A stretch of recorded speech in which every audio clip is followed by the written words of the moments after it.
mile. Guys right has the area. Roger, we have the area.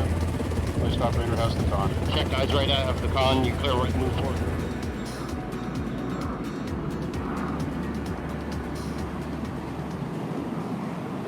So Rob, why don't you tell me your name and what it is that you do here at Cougar? Yeah, my name is Rob Munday. I'm primarily employed here as a hoist operator with the Search and Rescue Program.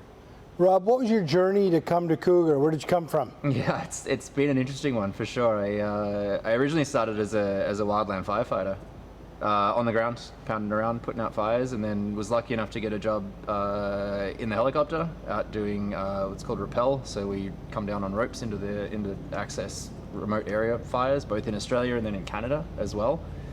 And then, once I'd spent some time in the helicopter, I realized it's much more fun in the air than on the ground. So that kind of got me started into things like search and rescue. And then, I've been able to do some other pretty cool stuff with hoists since then.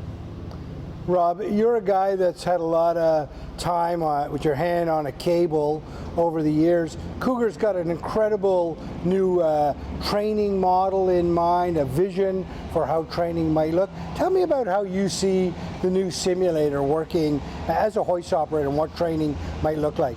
Yeah, I mean, I think it should be a bit of a blended approach, right? I think the simulator is there to complement real-world flying, and the real-world flying can be complemented hugely by the simulator and the advantages that we have by using the two together. I think it just builds a better, stronger training program overall. Yeah. Again, I go back to your hand on the cable thing. You've had your hand on the cable in the simulator. Yes. Realistic? Yeah, it is. Yeah, I mean, I think obviously with any technology, it obviously has some limitations, and I think that's one of the big things that we can do is learn how to harness the benefits of it and play to its strengths, and really tailor the training that we're doing in the simulator for where it's strongest, and then if we need to get out in the aircraft as well, which we definitely do as well, then using both of those things. We've often heard the expression, you've got to learn how to walk before you run. Yep. They probably use that in rugby. I don't think you guys are very good at it. But anyway, you got to walk before you run. Yeah. And I think the trainer, it really suits that model. Would you agree? Yeah, it does. It's great for procedural stuff. So it allows me to go out and run lots of repetitions in really close succession in a controlled environment. And then once I'm confident and capable and have that stuff kind of ingrained in the memory, then we can go out and do it for real in the Big Bird, and hopefully it goes better, smoother from the start because I've had lots of practice in the simulator first.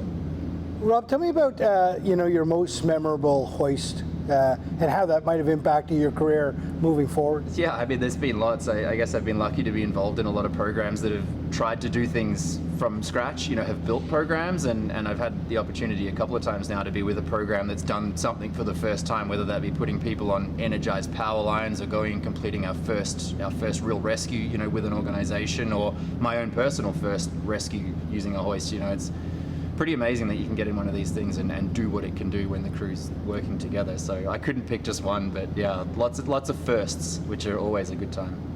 A lot of people would be listening to you and saying, I want that job. What do you say about this career? Is it a good life? It's unreal, yeah. I mean, it obviously takes a lot of work to get to the point where you can jump into one of these things and actually go and do the job. But it's very, very rewarding. And when you go out and you do what we're capable of doing and you can come home and everything's gone well, then there's no better feeling for sure. You're pretty new to Cougar.